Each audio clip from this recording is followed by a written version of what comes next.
Good morning बच्चों। कर्णावती विद्यालय में आप सभी का स्वागत है। कक्षा 8 विषय सामाजिक विज्ञान, जिसमें चैप्टर 1 धार्मिक सामाजिक जागृति। 19वीं शताब्दी में भारतीय समाज अंधश्रद्धा, वहम, कुरिवाज, जाति प्रथा, अज्ञानता जैसी बुराइयों के चंगुल में फंसा हुआ था। संकुचित और कुपमड़ुक समाज में स्त्रियों की स्थितियां दयनीय थी। लड़कियों को दूध पीती करने की प्रथा, सती प्रथा, विधवा विवाह निषेध आदि कुप्रथाएं फैली हुई थी। पश्चिमी शिक्षा के कारण ऐसी कुप्रथाओं को दूर करने के लिए 19वीं शताब्दी में नई जागृति आई तथा सामाजिक और धार्मिक सुधार के आंदोलन शुरू हुए। इनमें राजा राममोहन राय सर्वप्रथम थे।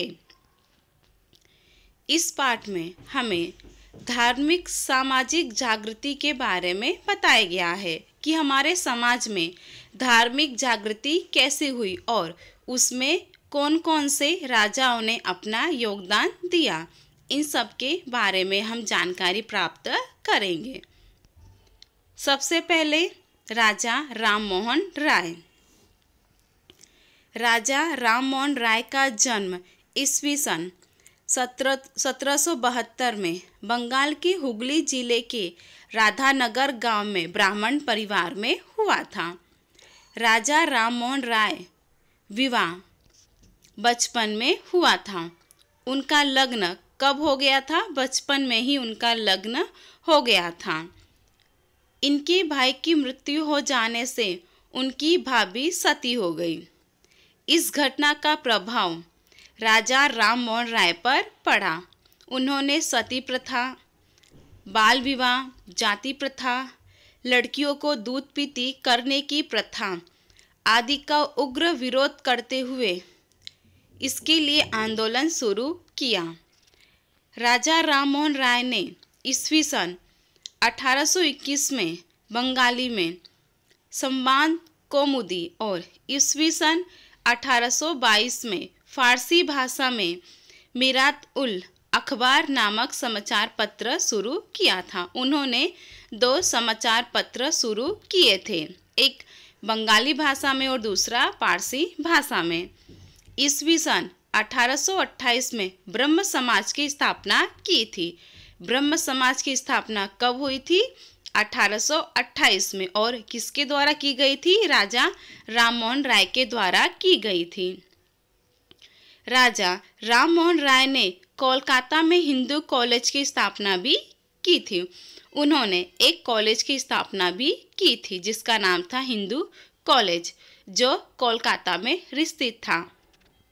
उन्होंने समाचार पत्र की स्वतंत्रता, व्यक्ति स्वतंत्रता, वाणी स्वतंत्रता, स्त्री अधिकार, कार्यकारिणी से न्यायतंत्र को अलग रखने जैसी बातों के लिए ब्रिटिश सरकार से सिफारिश भी की। राजा राममोहन राय ने सती प्रथा के विरुद्ध में आंदोलन शुरू किया था।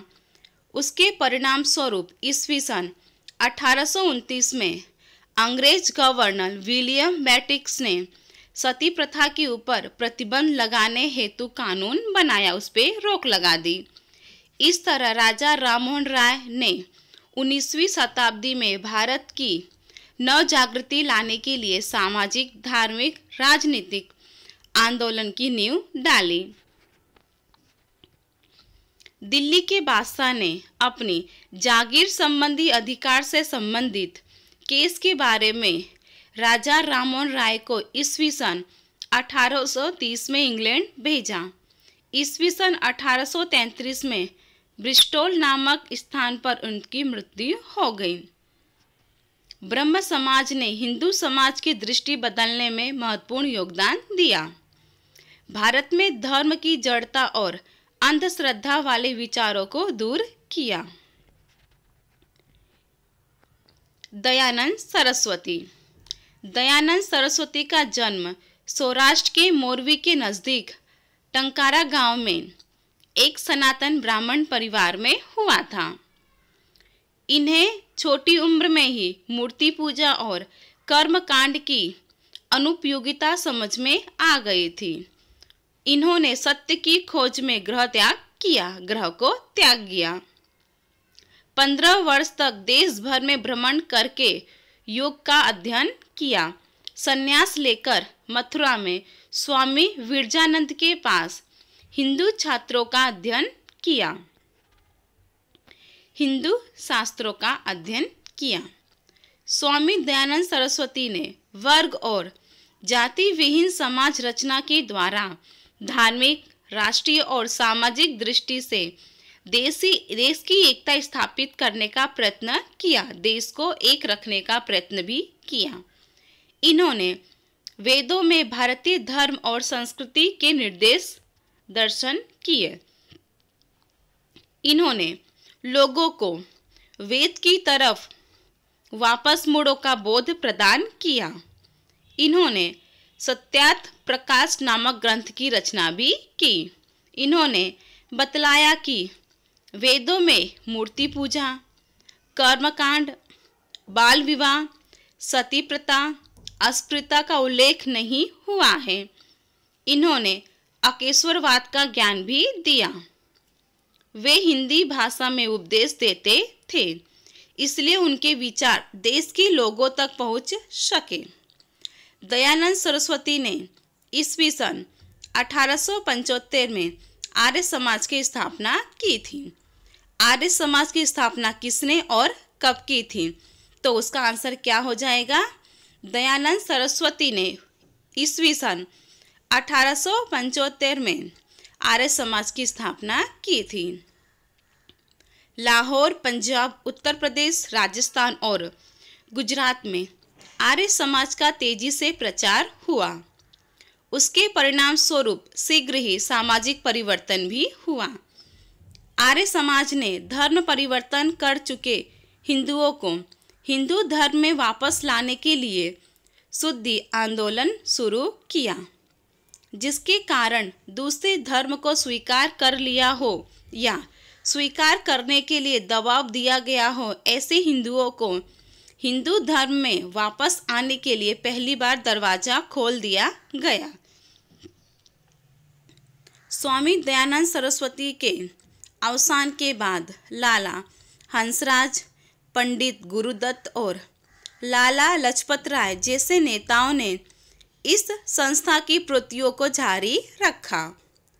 स्वामी श्रद्धानंद ने ईस्वी सन 1902 में हरिद्वार के पास कागड़ी में गुरुकुल की स्थापना भी की। इसके अलावा गुजरात में वडोदरा में आर्य कन्या विद्यालय शुरू किया, जिसमें अनुशासन, श्रम, संचय और चरित्र के पाठों की शिक्षा दी जाती थी, उसे पढ़ाया जाता था।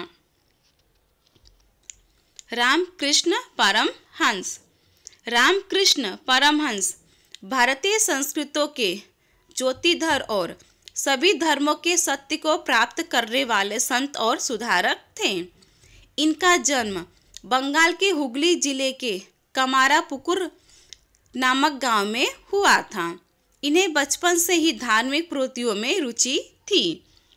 वे कोलकाता के पास स्थित दणिश्वेश्वर में काली माता के मंदिर के पुजारी थे। इन्होंने ईश्वर को विविध रूपों में प्राप्त करने का प्रयत्न किया था। उनके शुद्ध चरित्र और ज्ञान भक्ति के उपदेश से अनेक लोग उसके पास आते थे। केशव चंद्र सेन तथा दयानंद सरस्वती सहित अनेक धार्मिक सुधारकों के साथ उनकी मुलाकात हुई थी। पश्चिमी प्रभाव में आए हुए लोगों को रामकृष्ण परमहंस के ज्ञान से अपने धर्म और संस्कृति में पुनः श्रद्धा उत्पन्न हुई।